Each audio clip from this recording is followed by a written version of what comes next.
to the Naked Tarot Podcast with your host, Janet Boyer. Get ready to strip down with the most provocative voice in tarot. And good morning, good afternoon, good evening, wherever and whenever you may be listening to us across the entire globe. It's Tarot Insider here on the Psychic Talk Radio Network. I'm Dax Carlisle, president of the Tarot Guild and Tarot Master, calling in from Tucson, Arizona, and joining me for today's show is the fabulous certified Tarot Master and writer and author. She doesn't need an introduction. It's Janet Boyer. Let's just bring Janet on. Hey, Janet. Hi, everybody. Hi, Dax. I think everybody knows who you are, except for maybe some of our new listeners, but they can read all about you at janetboyer.com, and we have a page for you right there on Psychic Talk, psychictalk.net/Janet. You'll find her right on the front page of psychictalk.net. That's right. We got a great topic for you today, how to get the most out of tarot reversals. This came up because, Janet, I think it was the show that you called in. Mary and I were doing the show. We were talking about something else, but reversals came up. Is that how I remember it, or I'm not sure? I can't remember. I think so. Because we were talking about reversals. Yeah, and I think the main thing we were talking about, especially Mary and I, we were saying how, we don't use reversals anymore. And we went in at length about that and why we didn't. And I thought, hey, but wait a minute, Janet wrote the book, Tarot in Reverse. So why don't we do a show, with Janet where we talk the other side of the street, so to speak, why you would want to do reversals and how to get the most out of using them. But hey, before we get into the topic, Janet, two things. One, everybody, you can go and grab the book, psychictalk.net/reverse. Take you right to it. psychictalk.net/reverse. Just open a new tab in your browser, pop that in, and you can see what we're talking about. But I want to ask you about the book first, because I know it's been some years, and I'm getting older, so I can't remember which came out first, like Back in Time Tarot or Tarot in Reverse. It's funny you say that. I was just thinking before the show, oh my gosh, next month, May, is the book anniversary for both of them. Back in Time Tarot is right. Back in Time Tarot will be celebrating its 10th anniversary. Can you believe that? God, we are old. I know, next month. I know. It came out in May of 2008, and then Tarot in Reverse came out May of 2012. So it'll be the 6-year book anniversary for Tarot in Reverse. Okay, that makes a lot of sense now. I kind of remember things now that you put it in perspective there. What I wanted to ask you about also was, okay, so you had done Back in Time and, the bit method. I love that. Always loved that.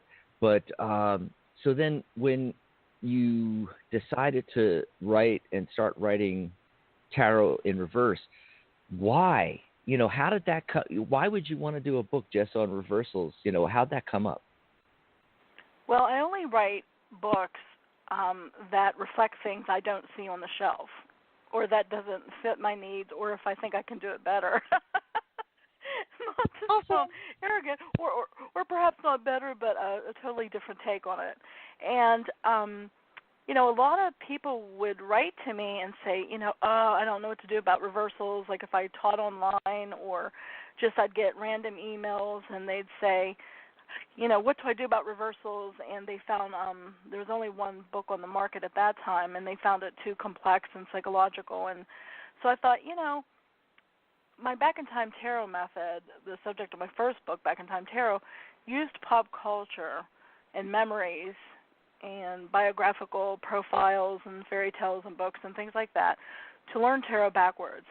So, I have extensive knowledge in pop culture and, history, mythology, and things like that. And I thought, wouldn't it be nice to give an extensive treatment of Tarot in Reverse, correlating it to an event in popular culture that many people would be familiar with, and also there's never extensive keywords for reversals in books. Even the book that was on the market that was about reversals still didn't have extensive keywords. So I wanted to not only, I approach it in a totally different way. I give dozens and dozens of keywords specifically for reversals.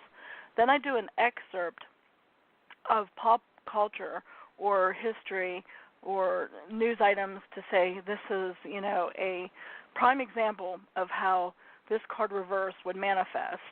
And then I would give a piece of advice, a quote, and then I would provide 20 affirmations, 20 for each card for the reversal aspects. Because, in life we always experience reversals. Reversals in that, we take, 2 steps forward and it's 4 steps back, or things don't turn out the way we expect, or loss, or, the unexpected, things like that. So I thought, well, you know what, life's reversals, I also wanted it to be kind of a self-help text, too, on how to deal with life's reversals that are reflected in the cards. So, even if you didn't read reversals necessarily in a reading, you could still use my book to ponder how the other side of the continuum for a particular card can manifest in your life. You can use it for like journaling or meditation, because life's reversals can give us opportunities to grow as a person, to reevaluate what's important, to redefine our values, to cultivate empathy and compassion, mature, change our perspectives. There's a lot of different hidden benefits in experiencing reversals. So I wanted it to not only be a fun treatment of reversals that makes it actually relevant and understandable, but also a way of how we can perhaps change our perspective of life reversals in a more empowering way. Absolutely, yeah, because some of the stuff is just so dry. And, there's a couple of people who have done some things where they've tried to make it a little more contemporary or a little more interesting or fun or both. You included, there's like, 1 or 2 other authors and then you. And, oh, bless you. Oh, my God. By the way, I did pull a card today and did the numerology. And I just wanted to mention this because it's kind of relevant. It's like the day is the 25th is a 7, and that's discovery. And then it's master number 22. The whole date reduces to that, which is 4, structure. So discovery of structure. And who knows, on this show, you may discover some things, even if you've been doing tarot for a long time. Also, I got the 10 of Swords as the card for this. And what I'm getting from this is that one of 2 things is going to happen, Janet. They're going to listen to this show today and maybe go back and listen to the episode where we talked about reversals and why Mary and I don't use them. And you mentioned with your the 2 decks you actually created with your husband, Ron, that you don't use reversals with those. And maybe they'll go listen to that, and maybe they'll listen to the show, and they may say, okay, that's it. That's the end.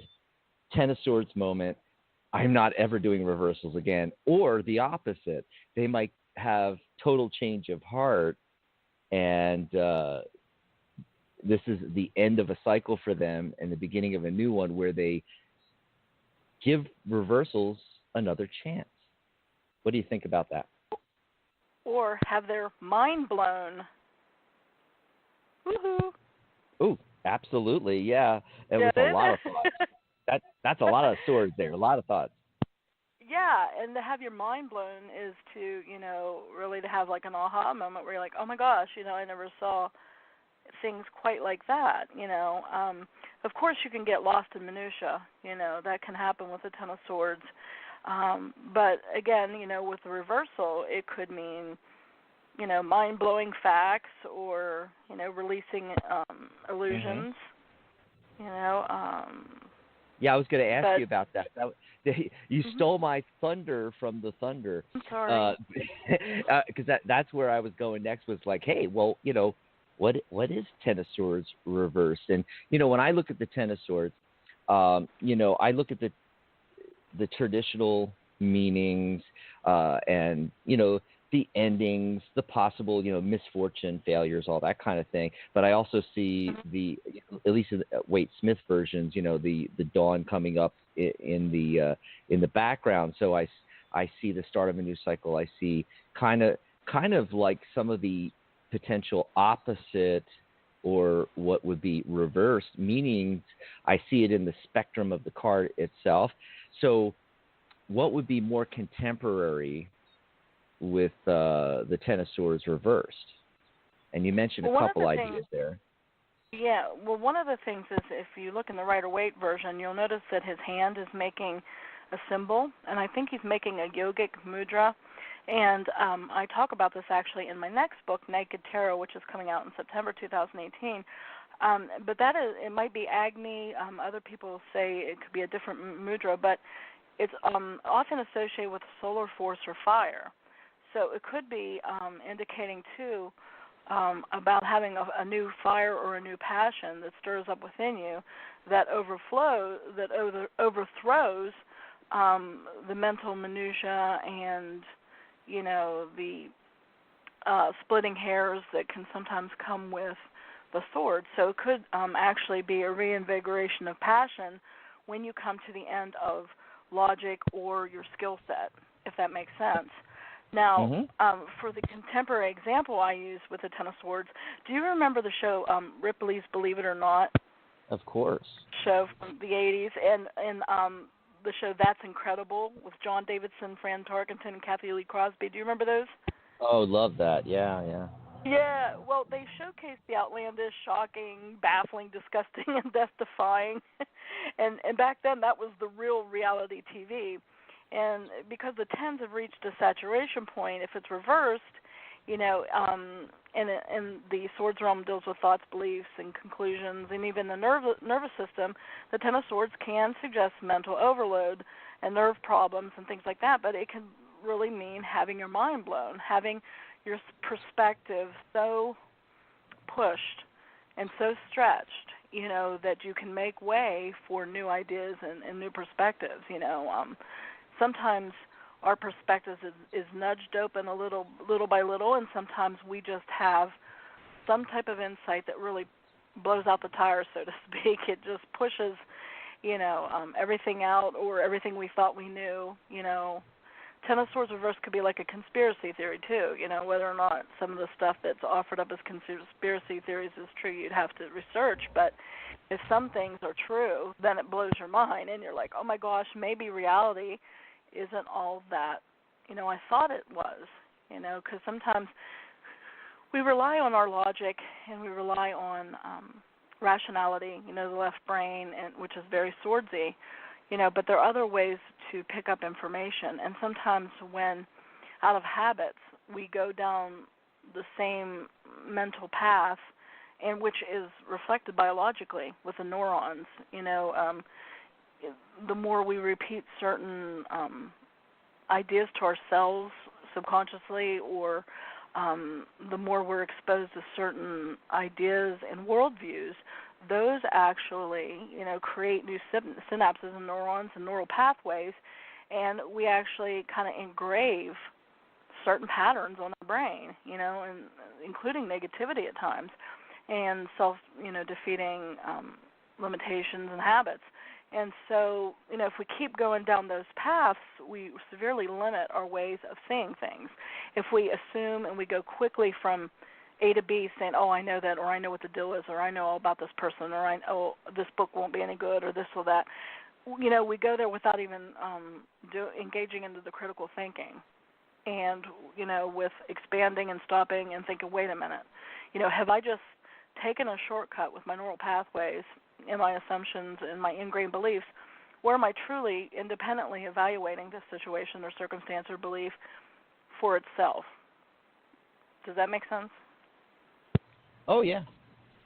Makes perfect sense to me. I don't know about everybody listening, but it makes perfect sense to me. Well, my gosh. Think, upside down tarot cards, for me, I don't think that it means necessarily the opposite of the upright. And I explain in my book why, I think that that's actually sort of lame to do that. Say, oh, well, it's just the opposite of the card. I offer actually a dozen different scenarios of what a reversed card could mean. And that can include no or not. And that might sound simplistic, but when a reversal comes up in a reading, it could be as easy as putting no or not in front of the upright meaning of the card. You know, you get the Empress reversed, not pregnant, you know, or no, don't try to get pregnant, or no, the creativity isn't going to be happening, you know. The second one is inward or inside. Sometimes a card's upright energy is directed inwardly, you know, or it manifests behind the eyes or within the heart. And so the energy of a reversal in that case may be more psychological or spiritual in nature rather than overt or material. So if somewhere, let's take the Empress through all of these. Okay, so if the Empress reverse comes with the inward or inside, it could be indicating an ectopic pregnancy. You know, a person is pregnant, but it's not going to come to term because it's stuck there in the fallopian tube. Of course, we can't, you know, as tarot readers, predict or advise on any medical condition unless we have the proper credentials, unless we are MDs or, you know, nurse practitioners, or we have some type of medical degree. We can't, you know, even advise in that department, but I'm just saying, you know, what it could mean. Or inward inside for an Empress could mean the creativity is gestating. You know, it's not to be outward yet. You know, it's not going to be, you know, manifested in a proliferation yet, but it's gestating, you know, and it's growing inside, the creativity. The third one is outward or projected. Sometimes it's the opposite. It could be a card's upright energy is aimed outward in the form of blame or projection.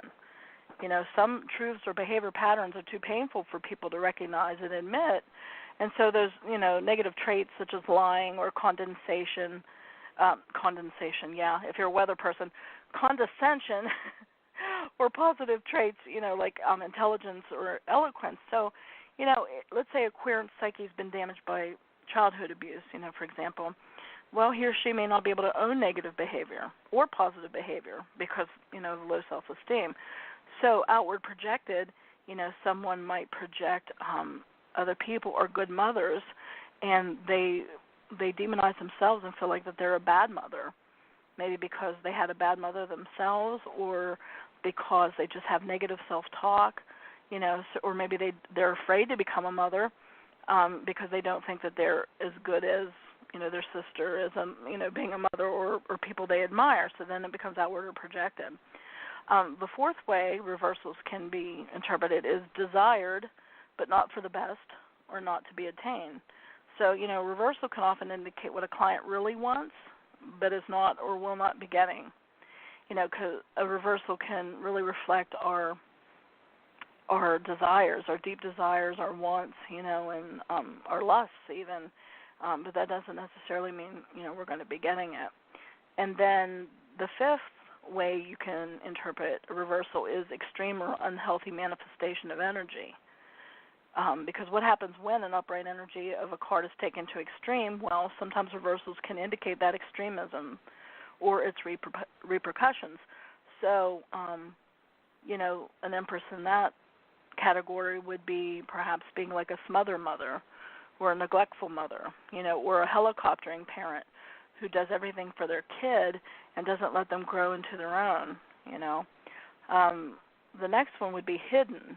Like a reversal may indicate or reveal an energy that has been completely unseen or overlooked by the client. So it's kind of like a big red exclamation mark, an arrow, like, look at me, pay attention to me, you know, that this hasn't even been considered in the client's life or in their thought patterns, and this really, really needs to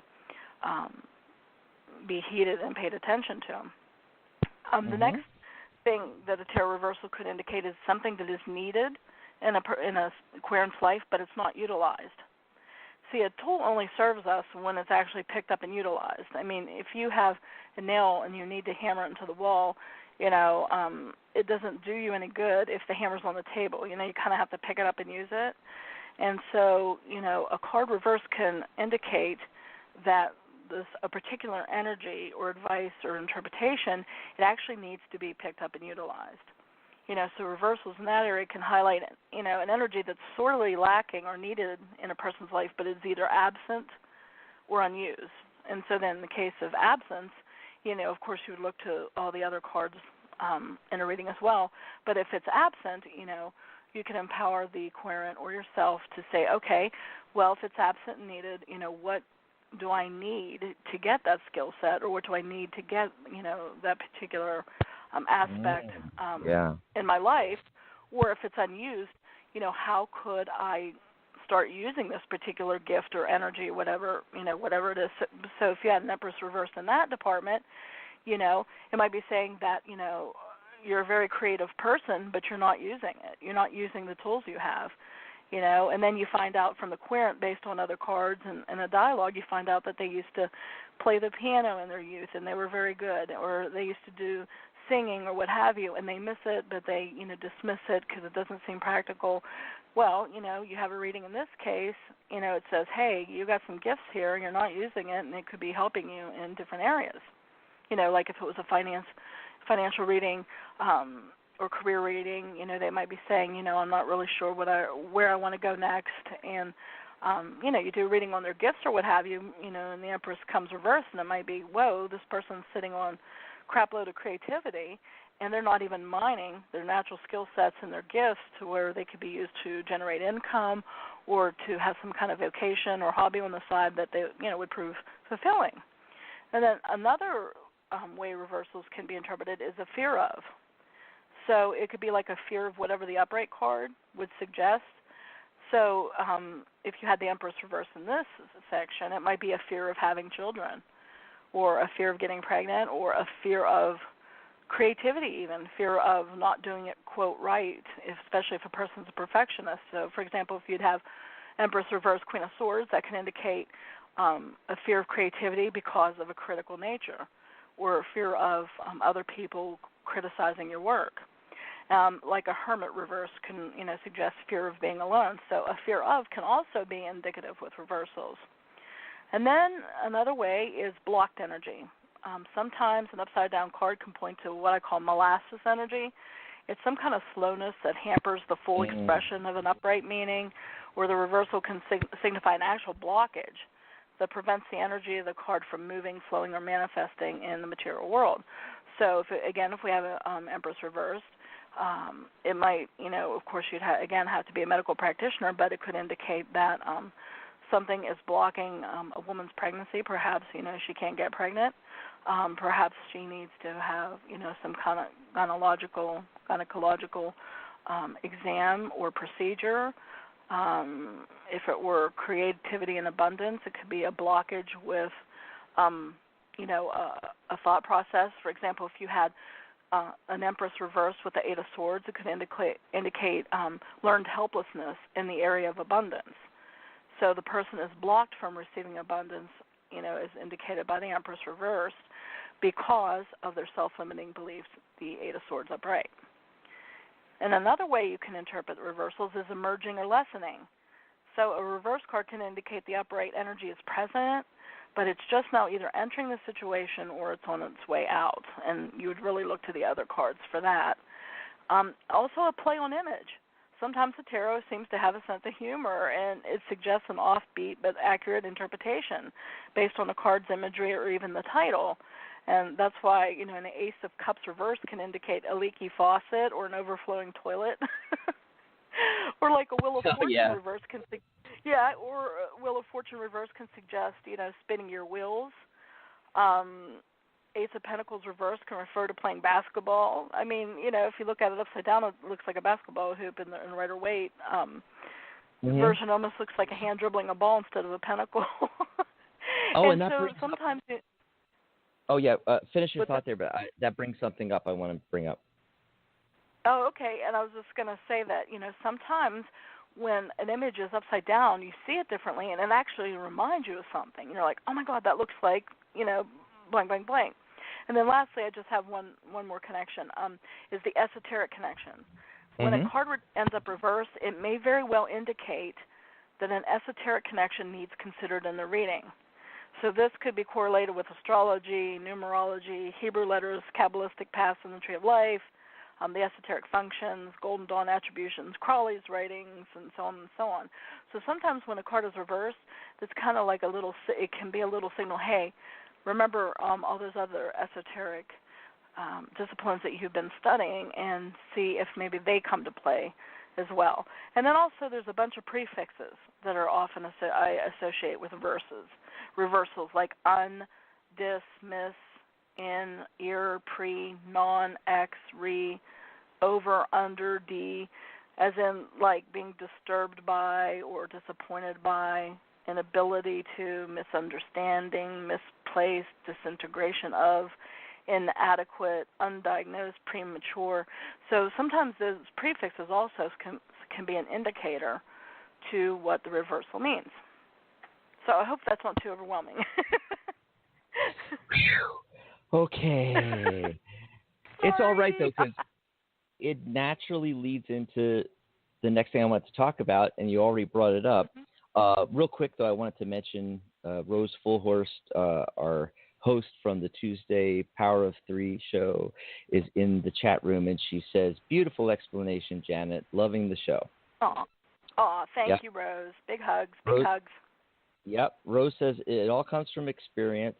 If you want to join us, you're listening live, just open a new tab in your browser, type in psychictalk.net/chat, and you can chat with us in here. And Eli wanted to call in, but he's got an interesting comment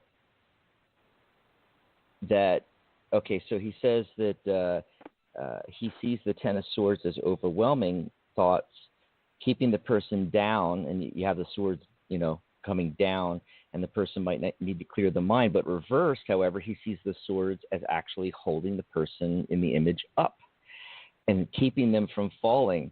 And so that might be something like, what does he say here? Thoughts might feel burdensome, but the person needs them to hang on and needs to actually deal with them instead of getting rid of them in order to push themselves forward. So what he brings up is something I wanted to bring up in regards to reversals, which is like the visual aspect, which you touched on a few minutes ago, that, what's actually going on in the card, which is what we look at when we're looking at it upright. So why not reverse, right? So right. My favorite example was always the Three of Swords. So the Three of Swords card is upside down. It's reversed. The swords fall out of the heart. By the way, Eli's name on here is Eli Hart. I thought that was an interesting connection. And then we have Eli's isn't that funny? And then we have Eli's example here with the 10 swords actually holding the person up. So what's your comments on that? Visually, what's going on in the card when it's reversed? Well, it depends on, the deck you use. Not everybody uses the Rider-Waite. Exactly. So, if we're discussing, just the tons of swords in the back, we're only discussing one image from one deck. So, it depends, again, on the type of, image that you're using and from what deck. Now, you're talking about the Three of Swords. Again, it could become recovering from the the heartbreak because the swords are out. It could be a refusal to shed tears or show weakness, isn't needed but not utilized. It could be a heart condition that needs diagnosed. It's hidden. Or how about, because the swords are out and the heart is whole again, how about expressing love in the face of the tragedy? Absolutely. I even talk about that in the Three of Swords chapter, where I say it could be like the Three Musketeers who band together in rough times, all for one and one for all. Absolutely. Yeah. See, when you start looking at it that way, things start, looking a bit differently, doesn't it? And so that's what I like about reversals is it's just a new way of seeing things.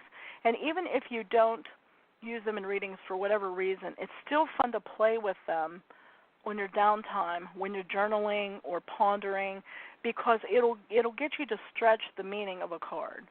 So even if you don't use reversals, you're still going to be adding these meanings to your toolkit because you'll probably remember them. So even when you have them upright, you'll still be able, because I believe every card has this continuum, a huge continuum. Now, how big your continuum is obviously based on your experience and your knowledge. So anytime that we can ponder a card and really integrate its meaning or look at it from all these different angles, we add to our toolkit, whether it's as a tarot reader or just for illumination or edification or personal growth and insight.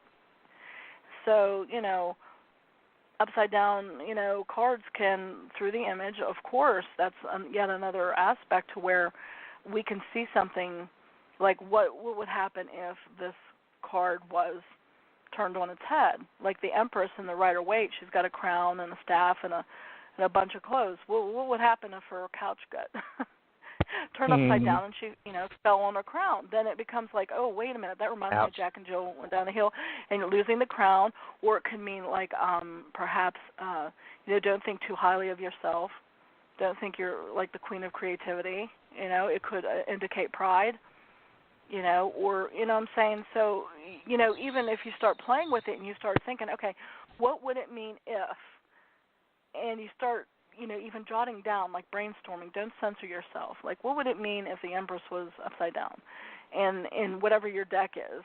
And, and you could start doing visually, you could start doing play on words, the esoteric aspects and all the other, lenses that I talked about. I think a lot of people, when they look at cards and they have a reverse card, they're really focused on, that one card and reversal meanings and things like that, and they're not paying attention necessarily to the other cards and how that's influencing the reversal. What's your comments on that, Jana? I think that, sometimes a reversal can be like warrant a little bit of extra attention, but I think if a person is not comfortable reading reversals, that they shouldn't do it until they are comfortable. Just put that darn thing upright, or put it upright and then make a notation, say, hey, this was reversed. If it makes you nervous just seeing it upside down, especially if you have OCD, and just make a note of it. And, the more you read reversals, the more you kind of learn, okay, which one of these dozen applications seems to go with this upside down card, especially considering what the question at hand is and the surrounding cards. I don't do yes or no questions because I just think it's lame. That if you want to know yes or no, you could flip a coin. But if a person who used reversals did do that kind of reading, well, an upside down card could be no. Because the Ace of Wands upside down looks like a thumbs down. Reminds me of, the gladiators, and, they would put their thumbs down if they said, okay, no, you lose, you're dead.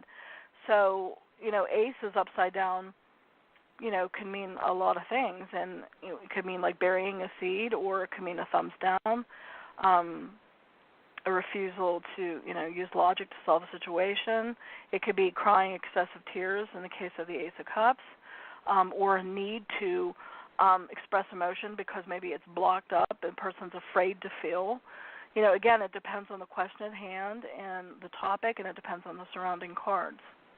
But you don't have to read reversals. Yeah. It's only, like I said earlier, I really think that the best thing to do is to get comfortable with how the reversals manifest in life, just as you're journaling or you're pondering, as a part of a daily meditation, and say, okay, if this card would, even write down on a piece of paper, if this card were reversed, it might mean, and then just start brainstorming, and use it based on image, based on, some of the dozen or so lenses that I provide in my book, Tarot in Reverse. Just start brainstorming, and you never know what might come up, and then you could add it to your tarot journal. You can eventually use it in your toolbox, and like I said, even then, if you choose to only read upright cards, you will have remembered what you journaled about a reversal, and who knows, that might actually come to your mind. Because, let's face it, some cards have, 20 meanings or so. And that, granted, it is complicated enough to learn the meaning of 78 cards, let alone, if you do reversals. But if you remember that it's a continuum, and you just keep adding to that continuum, and you keep expanding, then you have more to draw upon with your intuition during a reading. And I really fully believe that honing our intuition and our skills as a reader will also help us not only to interpret the card, but to know the right interpretation. or the most beneficial or correct interpretation that will help the client at that time. And that includes, reverse meanings. And even if you don't read reversals, but if you've practiced using them, whether you get my book or you do journaling or what have you, then you can add, that meaning might come up to your mind, like with we were talking about the Three of Swords earlier reversed. It could come up and you think, and immediately what comes to your mind is, oh my gosh, blocked heart chakra. The heart, the fourth chakra is blocked. Yeah. Or it could mean, about friends, rallying around you and supporting you. It could mean, it depends. You come from, too. I mean, think about it. If you're a Reiki master, and you deal with chakras, that's exactly what you might see, right? Exactly.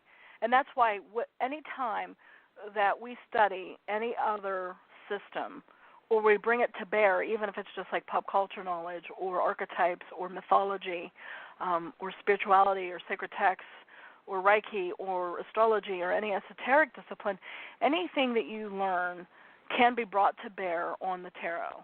Anything. Even if nobody has associated those things yet in the tarot book, you can still bring it to bear, And same way with reversals. They just add a whole new way of seeing a card and adding to the toolbox. And even if you're not going to visually read reversals, learning about them can help expand the possible meanings when that card comes up. Absolutely. And a little plug or hint for next Wednesday is, I know you mentioned not liking yes and no, but, the reversal method. And we're going to talk about that, but we're also going to talk about, if you don't use reversals, another even better way of doing doing yes-no spreads, which actually is not just simply a yes-no. And it's one of the really cool ways, I think, to do it. We're going to talk about, really going against the tarot community's concept of doing readings, and in some of this anyway, in some of the methods we're going to talk about, Mary and I, we're going to talk about basically doing it 180 degrees the opposite of what the modern thoughts are, at least over the last 10, 15 years, what people have been talking about, how you're supposed to do tarot reading. So it's going to be a lot of fun. Got to tune in next Wednesday, folks.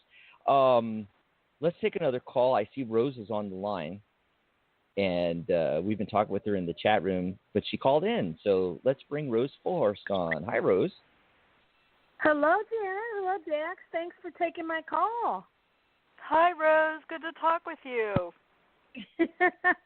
Yes, I've been listening to your show, and it's wonderful. And I have, oh my goodness, as you go along, I have so many comments that I can make. I mean, so many things that I can actually comment on and say. I started out actually as a tarot card reader with regular deck of cards, right, playing cards, and I learned. There's really no reversal, so to say, really. But as time went on, I learned, and I got a deck of Rider-Waite, and I used that deck of Rider-Waite, and I really used my intuitive side in those also. But I also paid attention to the symbolism, and I noticed. Then this is when I first started, early on when I first started reading the tarot and the Rider-Waite. I did a reading for myself, and the reading, all the cards I did a 3-card reading, and all 3 cards were reversed. One of them was the Devil, the next one was the 10 of Swords reversed, and then I forget what the other one was, but basically when I read it, I knew what it meant. So I knew that somebody very close to me was going to cross. And how I knew that was, I remember what the other one, it was, the 9 and 10 of Swords, and then also the Devil card. So, or the Devil. So those 3 were aligned. So it was past, present, future, and it was basically telling me that someone was going to cross. Now the 10 of Swords, like I said, was reversed. So I took that to mean, what it was showing me, is I took it to mean that somebody very close was going to pass, and I was going to be, by the Nine of Swords, I was going to be in a lot of pain and upset about it and crying and carrying on. And actually 3 days later that happened. Wow. So the reversal of the cards actually told me that. Wow. How did you glean death from that? I mean, considering like the death card didn't come up, and what made you think that about a crossing? It did later. I did another reading after that, and the death card did show up. Actually, I did what's it called? Celtic Cross reading, but it did show up in that also because I asked for more information. I took the Nine of Swords and I laid it down, and then I asked for more information and got a reading from that card. You know what I mean? Shuffled and then laid that one out in the middle, and it basically told me what was going to happen. I see. So I knew it when I seen it. I mean, the intuitive side comes in, and that's why I was making the comment that you have to look at all sides of that. You have to look at all the cards around it, because sometimes those are the ones that are going to really, make you understand that. Absolutely. And it really woke me up to the power of the tarot and the reversal. So I got more into looking at those reversals. And, sometimes they're very, very negative, and sometimes they can be very positive. And so listening to your show is very interesting. Yeah, it's very powerful. It's almost like reversals become a form of magic. I can't explain it, and I try not to be too woo-woo, but there's just something. Oh, that's okay, Janet. Just go woo-woo. And unusual. Right. It's just something powerful and unusual with reversals, and I think, Rose, your reading displays that. There are times I could where not believe it. Right. And that was not the first time that happened to me, but it was always the same card. Wow. A few years later, I lost another loved one, and it was the same. It was the same way. Because I was reading and practicing all the time. Because practice, of course, makes perfect, and you do learn those little things about reversals. When you're practicing. And so it's just like a relationship with a person.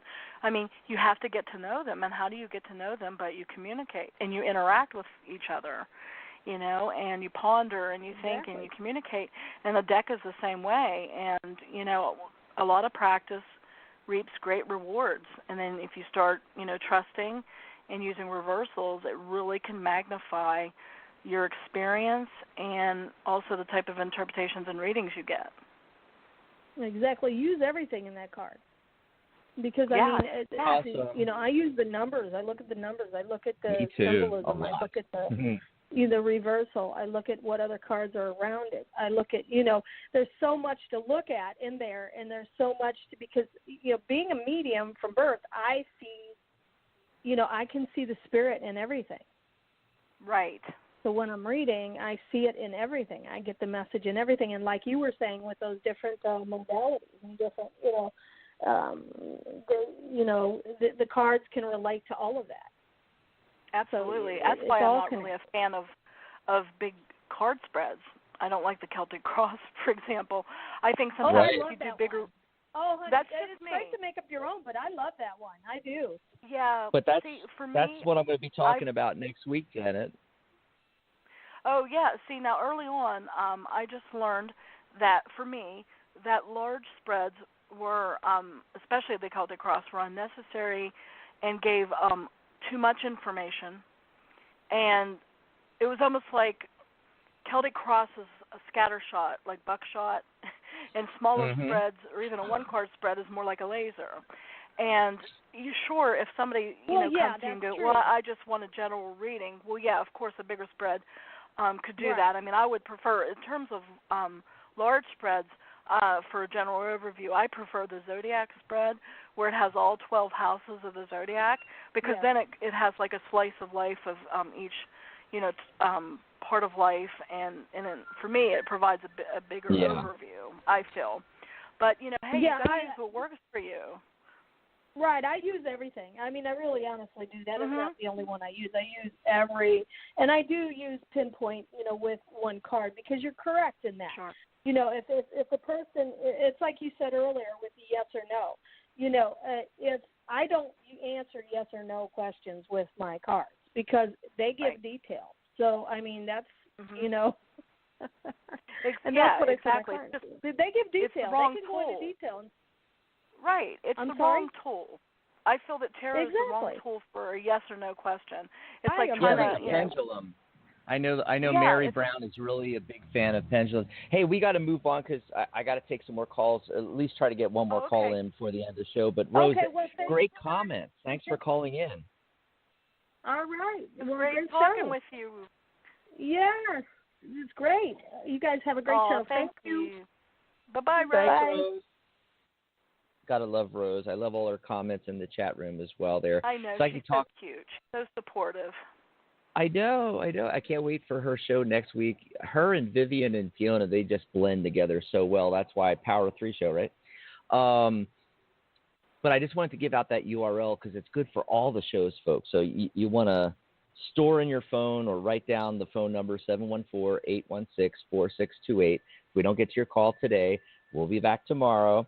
But also write down that psychictalk.net/chat, because on the day of the show, you can join us in the chat room. And a lot of folks haven't found that yet, Janet. And people that have, like Eli and Rose and everybody that are taking advantage of it in there, they have a great time in the chat area, which is basically just a post on our Facebook group.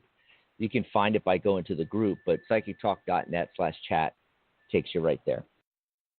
Gosh, thanks, Janet. This was such a great show. Talk about powerful information for everybody out there. Everybody grab Tarot in Reverse, psychictalk.net/reverse. We'll take you right there. Anyway, grab the book, visit janetboyer.com, and you might have to go back and re-listen to this episode in archive now, folks, and write this all down if you didn't take notes. Because Janet gave us a lot of good stuff. All the stuff that I shared is also in the book, and the book is beautiful. It's glossy pages. It's full color. So it's a very sensual, beautiful book. Not only is it jam-packed with information and it's fun and practical, has 20 affirmations for every single card. That's like what, 1,250 or 1,560, something like that. I'm bad at math. But over 1,000 affirmations for every card to help you deal with the reversal at hand and to integrate it into your life. So it's a beautiful book, and I think everybody will love it. I just like the cover, how it just draws you in. I like the yellow, really has that optimistic. That was a pretty and choice. Yeah, the book designer did a really great job in choosing yellow, and I chose the card. They originally were going to have the full one there, and I said, oh, can we please have the moon card instead? And I said, because the moon is often indicative of uncertainty or something that's hidden or unknown, and it would be the perfect card, I feel. And they allowed me to do the moon card instead, and I love it that there's yellow in it, but there's a lot of blue, so it contrasts nicely with that yellow background. So I'm very pleased with how it looks and how it came out. I want to thank Janet Boyer for being my guest co-host. Fantastic show on reversals. And be sure to grab her book, psychictalk.net/reverse, and visit janetboyer.com.